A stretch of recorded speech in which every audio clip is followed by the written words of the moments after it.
And thanks for joining us for another edition of At Issue. I'm Matt Pritchard in for Corey Smith. And I'm Sue O'Connell. Coming up, the sprint to the finish line again on Beacon Hill. Deadlines to pass the budget and important bills on health care, housing and guns are fast approaching. That's right. We are going to take a close look at what might and likely not get done. Plus, a fight for gun control comes to Boston. And I'm going to bring down the gavel on the Supreme Court. But first, a look back at what was at issue over the past week. There's a sweeping new policy, immigration policy, that'll protect undocumented workers who are married to U.S. citizens. Yeah, President Joe Biden unveiling this new executive order basically would shield as many as 500,000 undocumented spouses of U.S. citizens from deportation. The executive action applies to people who've lived in the U.S. for 10 or more years. So the U.S. Surgeon General is calling on Congress to enforce a tobacco-style health warning label for social media platforms.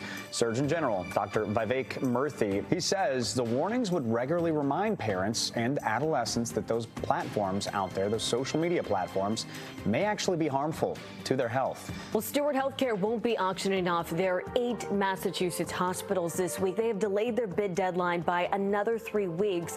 The Baker company pushed back the deadline to July 15th. Russian President Vladimir Putin and North Korean leader Kim Jong-un have cemented a partnership. North Korean officials say that the two leaders signed a comprehensive pledge yesterday to help each other in times of war.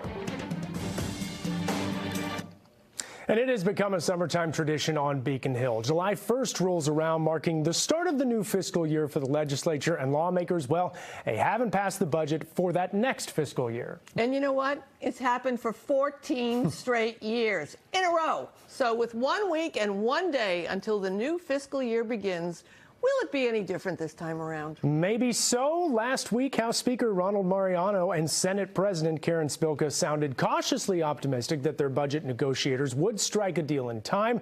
They've even taken to working on weekends at this point. I know they were proposing different things on Saturday, which is usually they're a little bit more under the gun before they start working Saturdays, so we started a little earlier this year. Well, look, I know that everyone is hard at work. Conference committees are hard at work. The teams are hard at work, and I look forward to the work and whatever comes before me. Well, there's no actual punishment or sanction for the state if lawmakers fail to reach a deal to pass the budget on time and have to pass an interim budget agreement until the big bill is passed. But as long as the budget isn't done, there's less time to consider the other major pieces of legislation that lawmakers have made some progress on. And joining us to talk about the massive amount of work that lawmakers need to do and more are Katie Lannon, State House reporter for GBH News, and Gin Dumchis, reporter at Commonwealth Beacon. Thanks to both of you for being here. We want to start with Katie and talk a little bit about the budget in particular. You just heard the comments there. You and I were both in the room there when Ron Mariano, Speaker, as well as the governor and the Senate President were talking about this. When you take a look at the two proposals that were put forward, the numbers are kind of close, but there are some key differences here. There's some big differences. One of the central ones is how they approach transit funding. The House wants to go big on the MBTA, while the Senate is looking kind of outside of the Boston region at the regional transit authorities across the state. There's also big policy differences between the two bills. The Senate, for instance, wants to extend free community college to all students across Massachusetts, not just the narrowly tailored programs that do it now. So there is a lot to negotiate between these two bills. Even, when you're looking at around $58 billion either way, it's not an easy task. Again, one of the reasons that maybe the lawmakers don't feel a lot of pressure to actually pass this on time, I think, is because 65% of them actually don't have any opponents this fall. Do you think that comes into it? Do you think this whole legislative process on Beacon Hill is just totally chronically dysfunctional, or are they actually getting things done and this is just the way they do it? Sure. Well, Massachusetts is one of the least competitive states in the nation when it comes to elections. But the important dynamic to remember when it comes to the State House is it's not Democrat versus Republican. It's really House versus Senate, and the two institutions butting heads, doing a lot of horse trading, not just within bills, but across bills. And that really comes to a head both with the budget and then as we're staring down the end of formal session in July. Katie, what are you hearing from folks, that the lawmakers that are there, the folks that work in their offices, both in the House and in the Senate, are they giving any expressing any frustrations with this process, or again, is this just business as usual and we should just get used to it? You definitely don't hear frustration from the top lawmakers, from the people who are in charge of negotiating the budget and really getting this done. Because as you mentioned, Sue, this is par for the course, really, and they feel as though they've reached good budgets over the past several years by taking the extra time of going past July 1st and using those interim budgets to allow for more negotiating time. But even if the budget chiefs in the legislature and lawmakers themselves thinks this is a process that works, there are agencies throughout state government, there are nonprofit programs outside of state government that get state funding that are left in limbo, that are, think of local school districts trying to plan for the fall. They don't necessarily know what amount of money is coming their way. And people are watching to see if there's a line item that the House has funded but the Senate hasn't, or vice versa, what that means for them. There's a real world impact. Even if it does get funded eventually, you don't know what to expect. How much of this is strategy, though? Because I know if the governor doesn't get the budget within a certain amount of time, maybe she doesn't have an opportunity to go through and make different marks, make appeals, that sort of thing. Do you think the legislature has that in mind when they put forward their proposal? I mean, she'll get the full 10 days to review it no matter what. But one thing that does come into play with the July 31st end of session, they can't take roll call votes, recorded votes after that, which will limit their ability to respond if she vetoes spending, if she amends or strikes an outside section. It limits their ability to kind of respond to the governor's action, which maybe was of more concern when we had a Republican in the corner office under Charlie Baker. But you do see the governor and the legislature aren't always on the same page. So the strategic move would be to make sure they have plenty of time into July to respond to whatever she might do.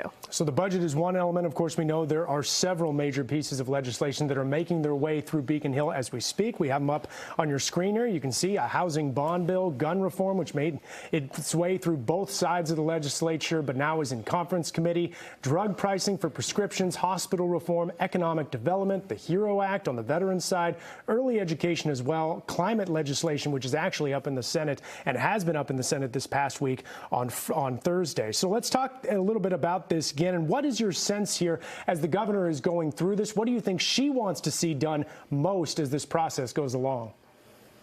Well, she and her Lieutenant Governor Kim Driscoll have said their number one priority is that housing bond bill. And similar to Katie's point about the budget, the bond bill requires a roll call vote, so that means getting it done in July is much more imperative. When you're talking about a climate bill that does not have that kind of bonding element, that's a little different. The legislature could try to take that up after formal sessions end, but by and large, these folks want to go back to their district, celebrate if they've got a gazebo for their town or whatever. They don't really want to be coming back in the fall to do additional votes. Maybe that's an important point to bring to Katie, is that anything that doesn't get done here in this session basically has to start all over again in the fall. So what priorities do you see here on this list? Definitely the housing and the economic development bond bills are a big one. And it's worth noting too, they don't expire at July 31st. It becomes much harder to get it through because you need essentially unanimous consent in both branches of the legislature. So something like the gun reform bill, that was widely opposed by Republicans. And there's no reason to think that they would drop that opposition if Democrats were trying to get that through in August or December. So something like that is something that the clock is really ticking on if they want to reach a deal there. A major story every year, but potentially a bigger story this year, of course, will be the MBTA budget. The T's board of directors has nearly emptied their savings to pay for it. This year's budget and the T's advisory board, they said that unless the expected $700 million shortfall is addressed by lawmakers, we'll get service cuts and layoffs. Those are going to happen. Katie, do you think there's a stomach here for tolls to address that shortfall? It depends on who you ask. Broadly speaking, the governor has said she's not super interested in tolls after her transportation secretary suggested that. But when you talk to someone like Senate President Karen Spilka, who commutes via the Mass Pike, she's always watching the fact that other people in the state aren't paying to get to their work the same way. And people from western parts of the state do bring up that issue of toll equity. That's come up a few times in the Senate already, but I don't know that at this point something like that has the momentum behind it to get over the hump this year. Gin, what do you think? Where do you think the money will come from for the MBTA if we're not going to get them from tolls, which of course would be years in the future anyway? Where's the money coming from? Well, that's what the Transportation Funding Task Force has to come up with, and they have to have those recommendations by the end of the year. You know, I talked to Tom Glenn. He's the chair of the MBTA board, former general manager, used to run Massport, another transit agency. And he said he was optimistic. He said, listen, you know, we did the big dig, we did healthcare reform. When there's urgency behind an issue, folks do come together to come up with a solution. So despite that $700 million gap, he's optimistic that some agreement will be reached. Gin, do you think the millionaire's tax is something that's going to keep giving? You know, I've learned covering the budget that economists just kind of guess about what the numbers are going to be, and sometimes it looks good and sometimes it looks bad and it doesn't match what they've guessed. Is that a gift that's going to keep giving, the millionaire's tax? I think the jury's still out on that. I think if you talk to Evan Horowitz, who's been closely watching this from his Tufts Public Policy Center, he'll say, you know, the money that's been coming in is pretty much right where he estimated it to be. And it's still playing out. We're still seeing what kind of effects it has in terms of how people change their tax filing methods and how that goes forward. Katie, how do you view sort of that whole revenue push and pull that we've been seeing in that area? Yeah, I would tend to agree with Gin that we're going to need to have this tax in effect for a few years to make a call on something like that. But the thing that is certain is that the demand for that money is not going to decrease. There will be no problem on Beacon Hill and in advocacy circles coming up with new ways to spend however much money the tax generates, whether it's in education and transportation, to pretty popular spending areas. Again, I want to bring it back over to you because last year you wrote about the speculation that Josh Kraft, son of Patriots owner Robert Kraft, would run for mayor of Boston. That chatter has only increased at this point, and he really hasn't swatted it away at all. What move is Kraft making here that's fueling those rumors? Well, there were rumors underway, I want to say, you know, in the fall, and I ran into him at the State House, and I asked him, I said, what's anything to it? And he said he had been approached. He didn't rule it out. And subsequently he moved to Boston. He bought or rather an LLC tied to the Kraft family bought a condo in the North End, which he's now listing as his address. And he also registered to vote in Boston. He was previously registered in Brookline, Newton area. And he voted in the Democratic presidential primary earlier this year. So certainly he's someone to watch. He has time to make a final decision if he does want to run for mayor. You know, it's the race isn't until 2025. He's got name recognition. He's got theoretically money. So that buys him time to figure out what he wants to do. In what lane do you think that he would be in? I mean, would he run to the right of Michelle Wu? Would he run to the left of Michelle Wu? Would he run just as an attack on where she's not been successful or that she's put attention in the wrong places? Where do you think he would be? I think that's a fascinating question, and you know, that's something to be figured out. He has voted in Republican primaries before based on his voter history. But you know, like I said, he recently voted in a Democratic primary for president. So you know, I think as we get kind of a clearer picture of who all the potential challengers are, that'll be one facet of it. Can you remind our viewers that we don't have Democrats and Republicans in the municipal election for Boston? They're just running without their party affiliation. Obviously, they do. They are in a party, right? So we know that. But what do you think would happen? I mean, I always joke about the Michelle Wu, Anissa Sabi-George race, that Anissa Sabi-George was portrayed as almost on the right when compared to Marty Walsh. I think she was actually further on the left. So it ends up who's in the final. Where do you think Kraft would be if he ran against Wu? I think it depends. I think the you know, even residency in the North End is interesting because we've heard a lot of criticism against the mayor from that part of the city, right, with the outdoor dining and things along those lines. So it'll be really interesting to see kind of, you know, as Gin said, the election's still a year off, what the issues emerge. It is funny when you think about Boston politics. It's a nonpartisan, but most of the political power players do belong to the Democratic Party and are fairly left-leaning. So it does become a matter of, degree of where you're going to be. What do you make of Mayor Michelle Wu's sort of aspirations for a second term? I mean, do you think she's actually going to run, or at this point, do you think maybe she'll step aside? I think she's been fundraising like someone who will run. She's certainly been keeping up with public appearances. I am reminded of, that recently she kind of restructured the Energy and Environment Office in her cabinet, bringing on a new climate chief. She was just at the Vatican with Governor Healy for a climate conference, and climate, obviously those are part of her day job as mayor, but it's also, those are issues she campaigned on. So that could help position her for a run. Of course, it's politics. Anything could happen. There's always surprises, and we'll likely not see that race really, really heat up until after we get through the presidential and state election this year. And of course, there's always more topics to discuss as well. And on this show, we like to give our guests a chance to take issue with a certain topic that maybe is on their minds at this moment. Let's start with you, Katie. What's on your mind right now? Mine is something we've kind of nodded at as we discussed the bills still in play on Beacon Hill, which is health care. It's been several years now since we've seen the House and the Senate able to come together on a comprehensive health care bill. But of course, costs are still rising. State research shows people are putting off care because they can't afford it. More and more people are in high deductible health plans. And yet we see the Senate has so far had a focus on drug costs and trying to rein those in. The House is looking to respond to the steward healthcare situation and also kind of reshape the cost control mechanisms we have here in Massachusetts. So as we tick into these next 5 to 6 weeks here, I'll really be watching to see if they can get on the same page and deliver on something that means a lot to a lot of people in Massachusetts. Yeah, something to watch for sure. And Gin, what are you taking issue with? Sure. Well, I think most folks who know me know I'm a comic book nerd more than a sports fan, but I am a huge fan of Mark Leibovich. He's a staff writer for The Atlantic, local guy, used to work for the Phoenix.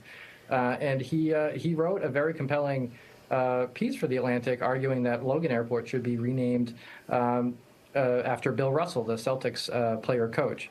I asked Mayor Wu and Governor Healy about it last week, and neither would rule it out, seemed somewhat open to it. So we'll see what happens with that. That'd be it. What do you think, Sue? You've been around Boston forever. I think it would be great. I mean, I don't think there's any other greater sports figure than Bill Russell in our history. So I think it definitely should be Bill Russell Airport. Yeah, be fascinating. We'll see if that comes to pass. But for now, Gin Dumchis, Katie Lannon, thanks so much for joining us. We sure appreciate your time. Thank you. Of course. All right, gun reform, one of the major pieces of legislation that state lawmakers hope to wrap up in the next few weeks. And former Arizona Congresswoman and shooting survivor Gabrielle Giffords came to Beacon Hill earlier on in the week calling for action on new regulations. Her call is next. And I'm taking issue with the Supreme Court right after their busy time of year. After hearing what I say, you might take issue with the justices too. We'll be right back. Stay with us. Welcome back to At Issue. We want to look at gun violence and efforts to reduce it. Every year, more than 44,000 people in the U.S. are killed with guns, a shockingly high number. Massachusetts, though, has the second lowest gun death rate in the country, behind only Rhode Island.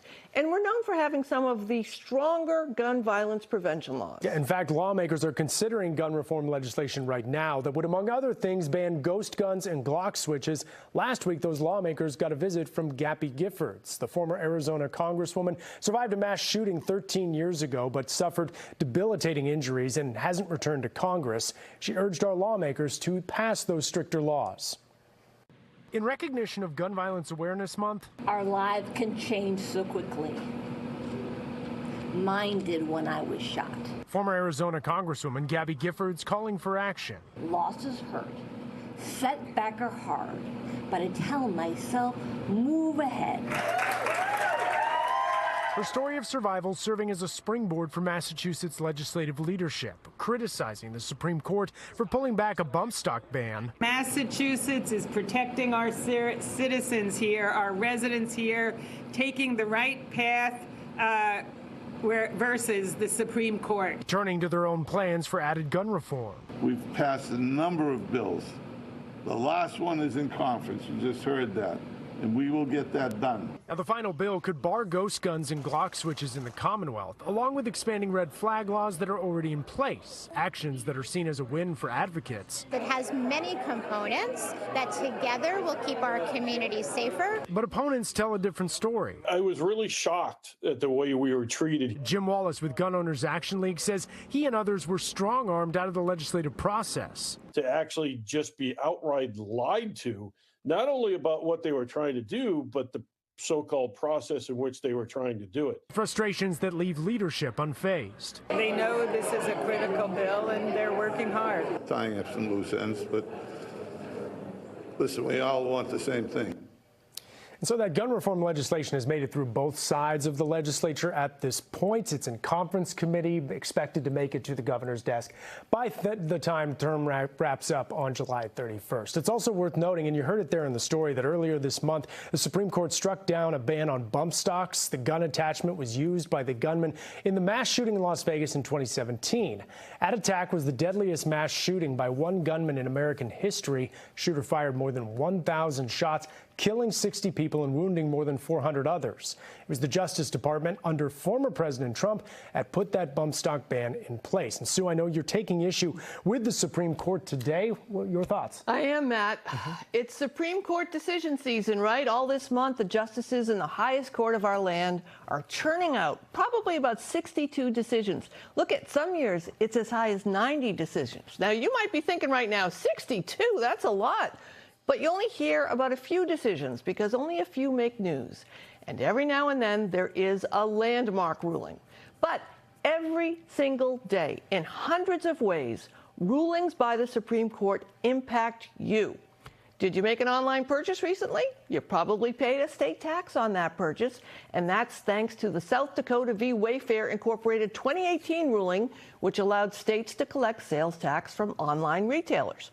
Are you thinking about changing jobs and wondering if your contraception medicine will be covered by your new employer's health plan?